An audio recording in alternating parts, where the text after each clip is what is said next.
નમસ્કાર દર્શક મિત્રો, અને ગુજરાતના સીજી એક્સપ્રેસ ન્યૂઝમાં હું આકાંક્ષા આપ સૌનું સ્વાગત કરું છું।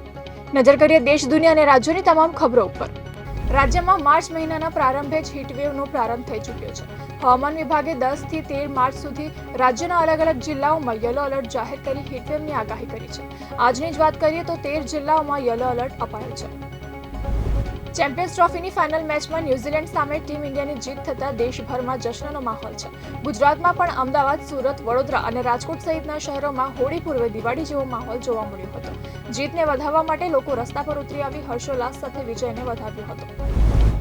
વડોદરા મહાનગરપાલિકાએ વિશ્વામિત્રી રિવાઇવલ પ્રોજેક્ટ શરૂ કર્યો છે, જેમાં 100 દિવસમાં નદી ઊંડી અને પહોળી કરાશે।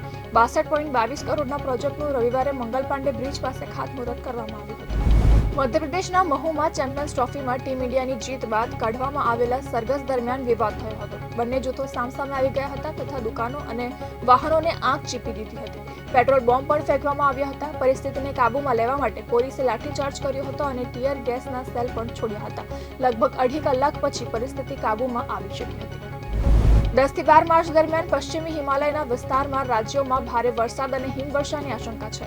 હોળી પહેલા સૌરાષ્ટ્ર અને કચ્છ સહિત ગુજરાતના વિસ્તારોમાં હીટવેવની આશંકા છે।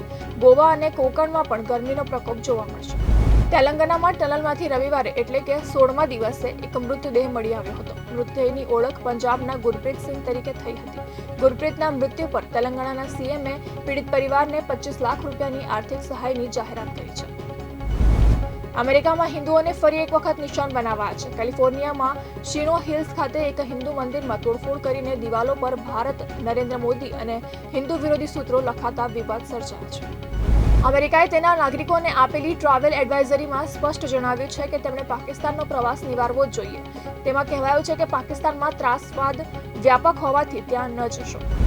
જયપુર ખાતે આયોજિત આઈફા એવોર્ડ સેરેમની આ વખતે ગુજરાતીઓ માટે પણ ખાસ બની ગઈ હતી, કારણ કે બેસ્ટ એક્ટ્રેસ ઇન સપોર્ટિંગ રોલમાં જાનકી બોડીવાલને એવોર્ડ મળ્યો અને બેસ્ટ સ્ક્રીન પ્લે માટે સ્નેહા દેસાઈને એવોર્ડ મળ્યો છે। આ રીતે આઈફામાં 2 એવોર્ડ ગુજરાતીઓના ફાળે આવ્યા છે। રવિન્દ્ર જડેજાએ ગેમ પૂરી કરતાની સાથે જ વિરાટ કોહલી અનુષ્કા તરફ દોડ્યો અને તેને ગળે લગાવી હતી। અનુષ્કાએ મોટી સ્મિત સાથે વિરાટ કોહલીનું સ્વાગત કર્યું હતું। તો આ તક ગુજરાતના આજના સીજી એક્સપ્રેસ ન્યૂઝ। નવા સમાચારો અને વધુ અપડેટ માટે તમે જોડાયેલા રહો કનેક્ટ ગુજરાત સાથે। ત્યાં સુધી મને રજા આપશો। નમસ્કાર।